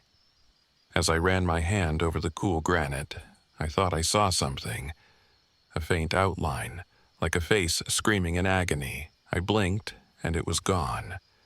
That night, I woke to the sound of laughter. It was low and guttural, coming from somewhere outside the RV. My heart pounded as I grabbed my flashlight and crept to the window. The beam of light revealed nothing but the empty campground. Then I heard it again, closer this time. A deep, mocking laugh, accompanied by a faint tapping on the side of the RV. I froze, every muscle in my body tense. Slowly, I opened the door and stepped outside, shining the flashlight into the darkness. The beam landed on something that made my blood run cold, a figure standing at the edge of the light. It was tall and shadowy, its limbs impossibly long. Its face was obscured, but I could see the faint outline of a wide, toothy grin. The flashlight flickered and the figure vanished. I scrambled back inside the RV, locking the door behind me. My hands shook as I tried to make sense of what I'd seen. Maybe it was a trick of the light. Maybe I was imagining things. But deep down, I knew it was real. The next day I tried to leave. I packed up my supplies, climbed into the driver's seat and turned the key. The engine sputtered but refused to start. I checked the battery, the fuel lines. Everything looked fine. But the RV wouldn't budge.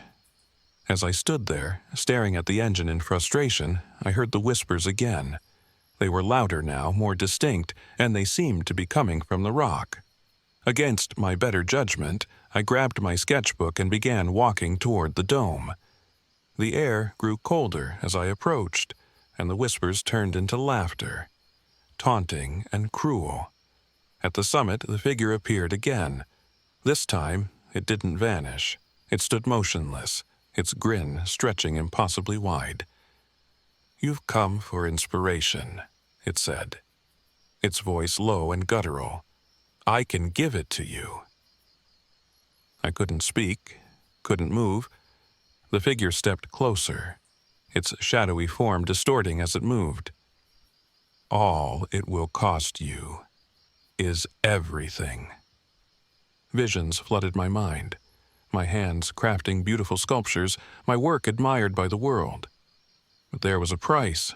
My body, my mind, twisted and broken, consumed by the entity's influence. "No," I whispered, clutching my sketchbook like a lifeline. "You can't have me."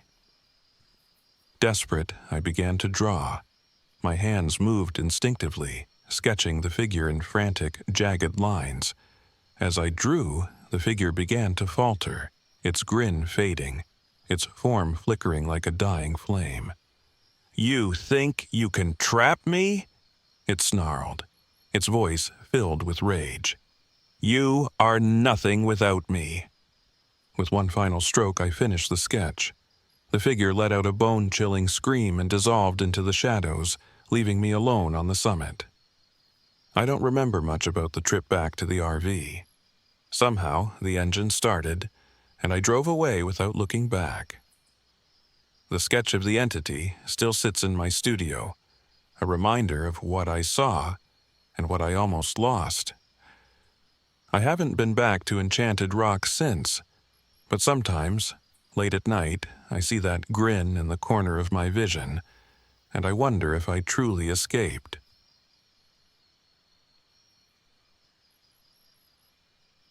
My name is Mia Carter, and I'm 28 years old. What I'm about to tell you happened in the fall of last year when I agreed to go camping in Palo Duro Canyon State Park with 2 friends. At the time, I didn't believe in things like curses or spirits, but now, after what I've seen, I'll never step foot in that place again. The trip started as a casual idea between me, Jake Monroe, and Elena Martinez. Jake and I had been friends since childhood, and Elena was my roommate. Jake, the loud and reckless one, insisted we hike the more remote parts of Palo Duro to experience the real wild. Elena and I, less eager about the idea, eventually agreed. For me, it was a chance to gather some plant samples for my research as a biology professor. For Elena, it was an escape from her demanding job. The day we arrived, the sun was scorching as we loaded our gear and started down the trail. Palo Duro Canyon stretched out before us, its red rock cliffs shimmering in the heat. The place was undeniably beautiful, with jagged formations and endless vistas. But even then there was something about the silence of the canyon that felt unnatural. We stopped at the ranger station before heading to our campsite. The ranger, an older man with the sun-leathered skin, gave us a long look when we told him our plans. "You're heading out to the Sentinel?" he asked, his tone sharp. "Yeah," Jake said with a grin. "Heard it's the best view in the park." The ranger's jaw tightened.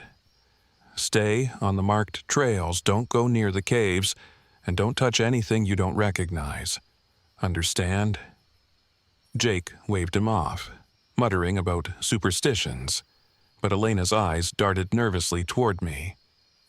I gave her a reassuring nod, though something about the ranger's warning sent a chill down my spine. We reached the campsite just before sunset.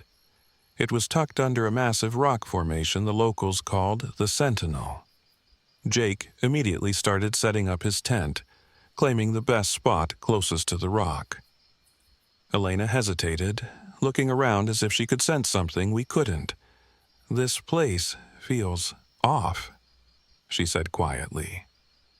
"It's just your imagination," I replied, though I couldn't shake the feeling that we were being watched. That night, as we sat around the campfire, Jake found strange carvings on a nearby boulder. The images depicted animals with distorted, almost human features. "Cool," he said, snapping a photo with his phone. "Don't do that," Elena said, her voice tense.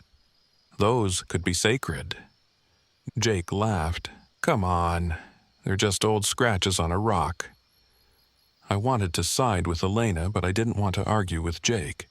Instead, I stared at the carvings, unease blooming in my chest.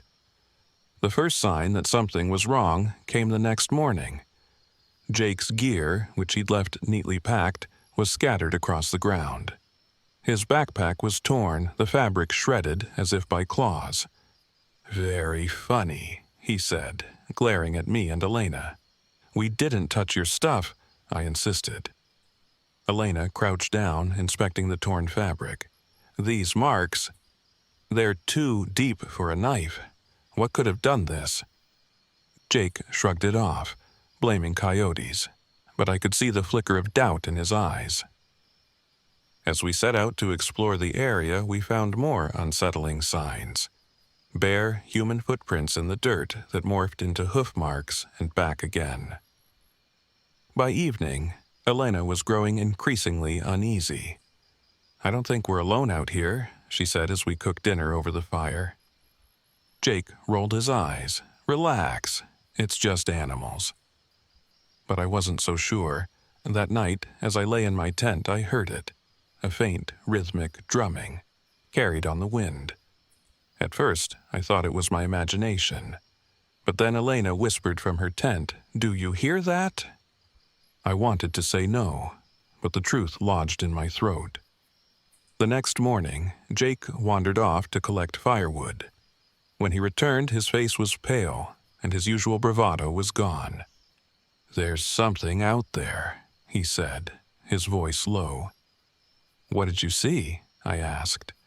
"Nothing," he muttered. "It's probably just my mind playing tricks." But later, when we were sitting around the fire, he admitted he'd found a circle of animal bones arranged in a strange pattern. That night, the terror truly began. I woke to the sound of growling outside the tent. It was deep, guttural, and not like any animal I'd ever heard. Elena was already awake, her flashlight shaking in her hand. "Do you see that?"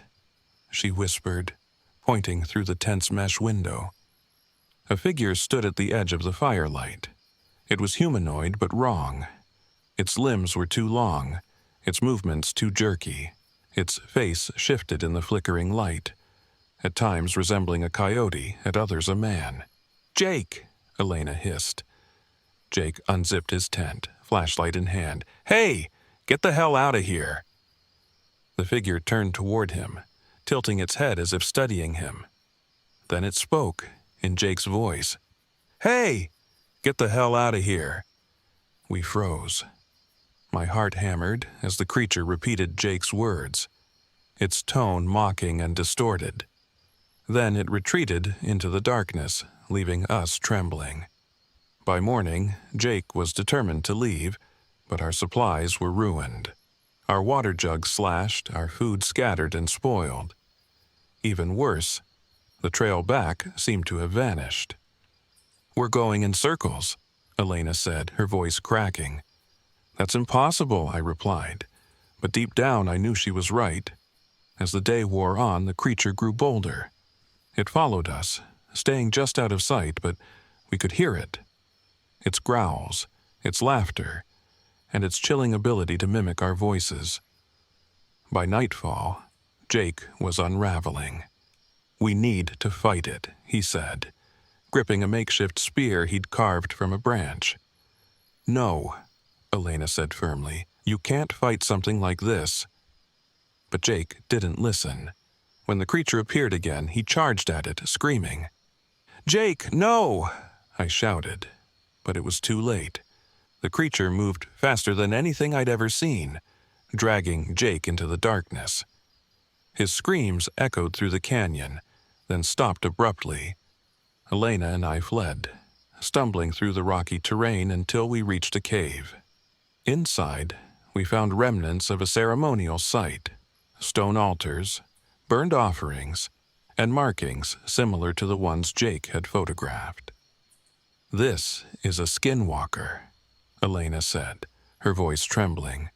"The Comanche used to warn about them. They're tied to dark magic, born of greed and curses." "How do we stop it?" I asked, my voice barely a whisper. Elena pointed to a bundle of sage near the altar. "We need to burn this, and pray it's enough." When the creature appeared again, we were ready. Elena lit the sage, its smoke filling the air as she recited a fragmented prayer we'd found carved into the altar. The creature screamed, its voice shifting between human and animal. It lunged at us, but the smoke seemed to weaken it. Finally, with one last shriek, it retreated into the darkness. By dawn, the ranger found us near the trailhead, exhausted and shaken. Jake's body was never recovered, and I've never been able to explain what happened out there. But sometimes, in the dead of night, I hear that voice, Jake's voice, calling from the shadows, and I know the canyon hasn't forgotten us.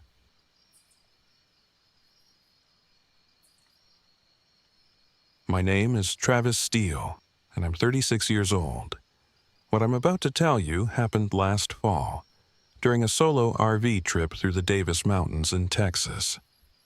I had just finalized my divorce, and honestly, I didn't know who I was anymore.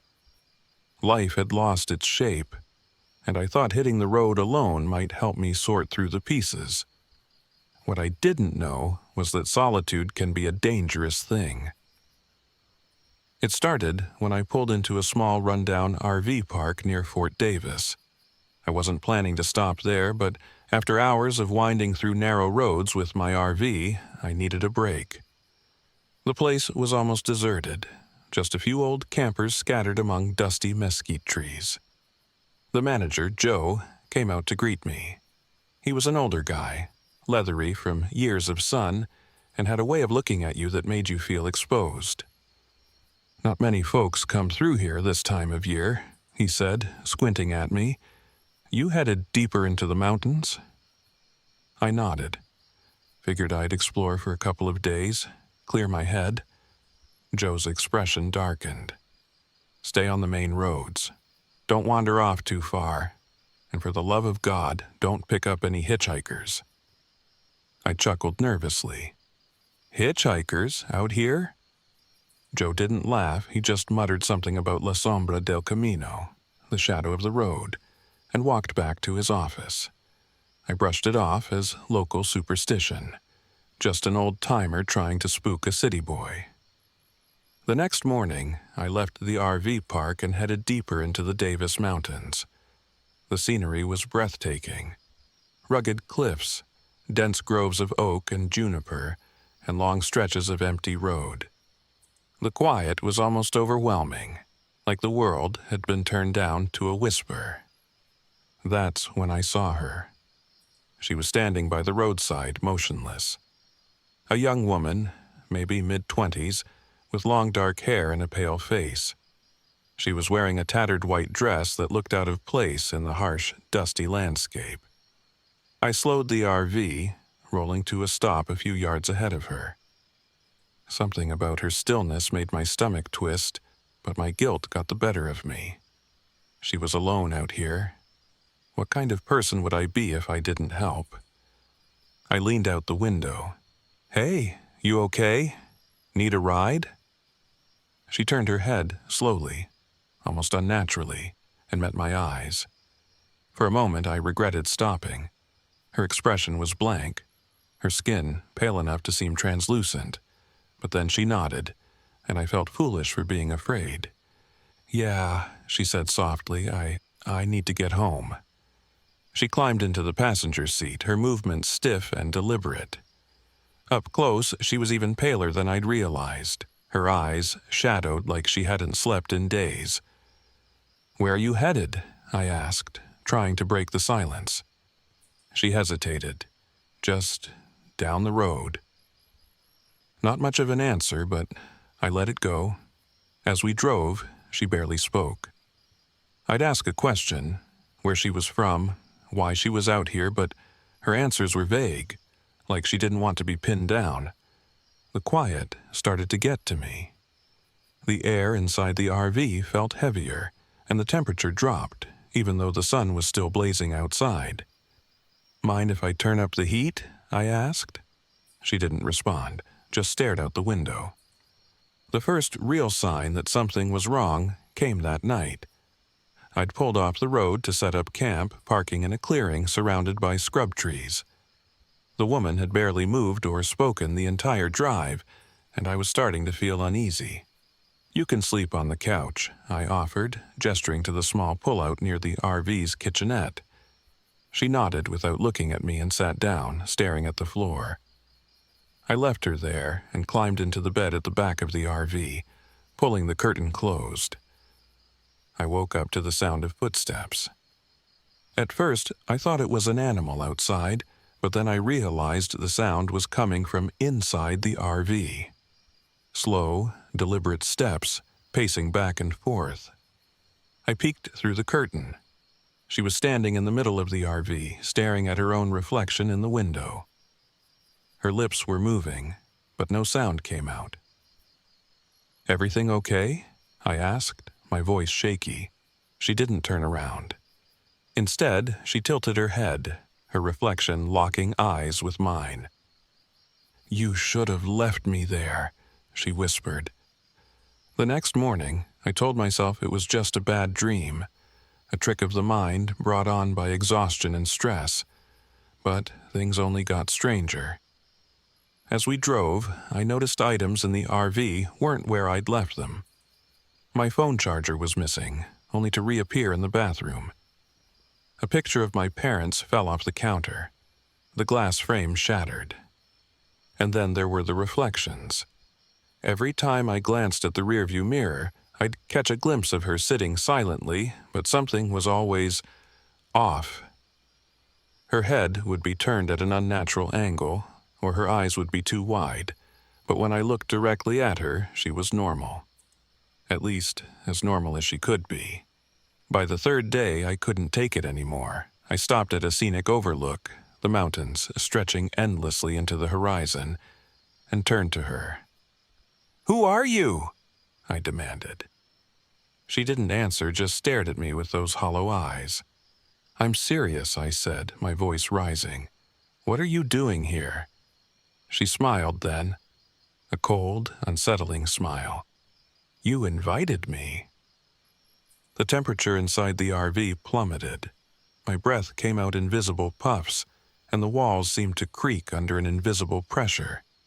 I grabbed my keys and bolted, stumbling out into the sunlight. The warmth outside was a sharp contrast to the icy air in the RV, and I gasped, trying to steady myself. "You can't leave," her voice called from behind me. I turned, and she was standing in the doorway. But she wasn't the same. Her eyes were black pits, her skin mottled and gray. "Don't you get it, Travis?" she said, her voice a chilling echo. "You brought me with you. You let me in." I drove straight back to the RV park, my hands shaking on the wheel. When I pulled in, Joe was waiting for me, his face grim. "You picked her up, didn't you?" he asked. I nodded, my throat dry. He sighed heavily. "That's La Sombra del Camino. She latches onto lonely travelers, feeds off their guilt and sadness. If you don't get rid of her, she'll drain you dry." "How do I stop her?" I asked, desperation creeping into my voice. Joe handed me a bundle of dried sage and a small vial of oil.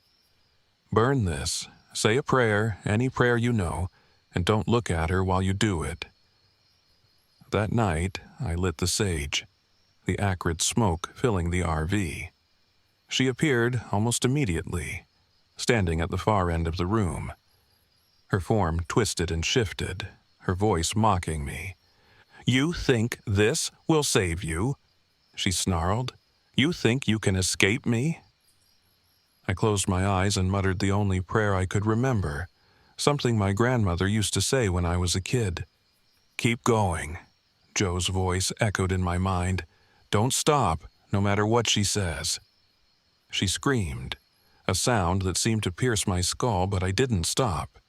The RV shook violently, the lights flickering, and then, just as suddenly as it began, it was over. When I opened my eyes, she was gone. The air felt lighter, warmer, as if the RV itself had been freed from her presence. I left the Davis Mountains the next morning, not stopping until I was miles away.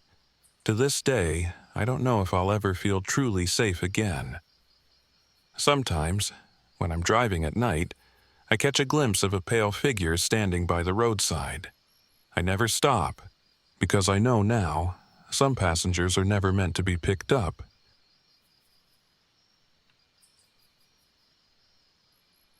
My name is Dana Caldwell, and I'm 42 years old. What happened to me in the Davy Crockett National Forest last fall is something I'll never forget. I was there on assignment, trying to uncover hidden gems for a travel feature. But what I found was something I can't explain, and something I wish I'd never seen. I'd parked my RV near an unmarked trail that I'd found on an old forest map. It was supposed to lead to a series of beautiful, secluded groves that few people knew about. For someone like me, A freelance travel writer always chasing the next big discovery, it seemed like the perfect place to explore. The air was crisp that morning. The scent of pine needles sharp in my nostrils as I set off with my camera and notebook. The trail was overgrown, but still passable, winding through dense trees that seemed to stretch forever. I felt a thrill of anticipation. Solitude and untouched nature, it was exactly what I'd been looking for. About an hour into the hike, I came across a small cabin. It was weathered and sagging, with smoke curling lazily from a crooked chimney. An older man stepped out as I approached, his face lined with age and hard living. "You lost?" he asked, his voice rough. "No, just exploring," I said, smiling to put him at ease. "I'm writing about the area." The man frowned, his gaze narrowing. "You shouldn't be out here, not alone." I laughed nervously. "I'm fine, really. I've done this plenty of times." "Stay off the trails with the 3 slashes," he said, his voice low. "They're not meant for you, and if you hear humming, turn around and go back." "What do you mean?" I asked. But he only muttered something about the forest taking what it wants and shuffled back inside. The door slammed shut, leaving me standing there with a chill creeping up my spine. I should have listened. The trail became stranger the further I went. The trees grew denser, their branches intertwining overhead until they blocked out most of the sunlight. The air was cooler here, unnaturally so, and the silence was absolute. Not a single bird or insect made a sound. About a mile in, I noticed the first symbol. It was carved into the bark of a tree, a crude set of 3 parallel slashes, jagged and deep. The marks weren't random. They felt deliberate, almost ritualistic. I thought about turning back, but curiosity got the better of me. The trail led me to an abandoned campsite. A rotting tent sagged under the weight of time, its poles bent and broken. Scattered around were rusted utensils, a moldy backpack, and a battered notebook. I picked up the notebook, its pages brittle with age. Most of it was illegible, but one passage stood out, written in shaky handwriting. "It watches from the trees. Don't look at it. Don't leave the path." A shiver ran down my spine. I stuffed the notebook in my bag, telling myself it was just some prank or the ramblings of a paranoid camper. Still, the silence around me felt heavier now, pressing in from all sides. I was about to head back when I saw him. A boy, maybe 10 or 11, stood at the edge of the clearing. He was barefoot, his pale skin stark against the dark forest. His clothes were old-fashioned, like something out of a black-and-white photograph, and his eyes, dark and wide, seemed to stare straight through me. "Hey," I called out, "are you lost?" He didn't answer, just tilted his head like he was trying to figure me out. "Where are your parents?" I asked, taking a step closer. "I'm looking for them," he said finally, his voice soft. "Can you help me?" Something about the way he spoke sent a ripple of unease through me. Still, I couldn't just leave him there. "Okay," I said, forcing a smile. "Where did you last see them?" He pointed down the trail toward the deeper forest. We walked in silence, the boy always a step ahead of me. The trees seemed to close in the further we went, their trunks crowding together like sentinels. The air grew colder, and that's when I heard it. A low, rhythmic humming. It was faint at first, almost like the wind, but it grew louder with every step. "Do you hear that?" I asked. The boy stopped and turned to me, his face expressionless. "It's coming." "What's coming?" I asked, but he didn't answer. That's when I noticed the symbols again. 3 slashes carved into nearly every tree around us. The marks seemed to pulse, almost as if they were alive. "We need to go back," I said, my voice trembling. The boy shook his head. "It's too late." The humming grew deafening, and the forest seemed to shift around us. The path behind me was gone, replaced by an endless stretch of trees. And then I saw it. A figure emerged from the shadows, impossibly tall and thin, its body cloaked in darkness. Its limbs were unnaturally long, its fingers tipped with claws that scraped against the ground. Its face, or what I thought was its face, was a void, a swirling mass of darkness that seemed to suck in the light around it. The boy turned to me, his eyes black now, his voice a hollow echo.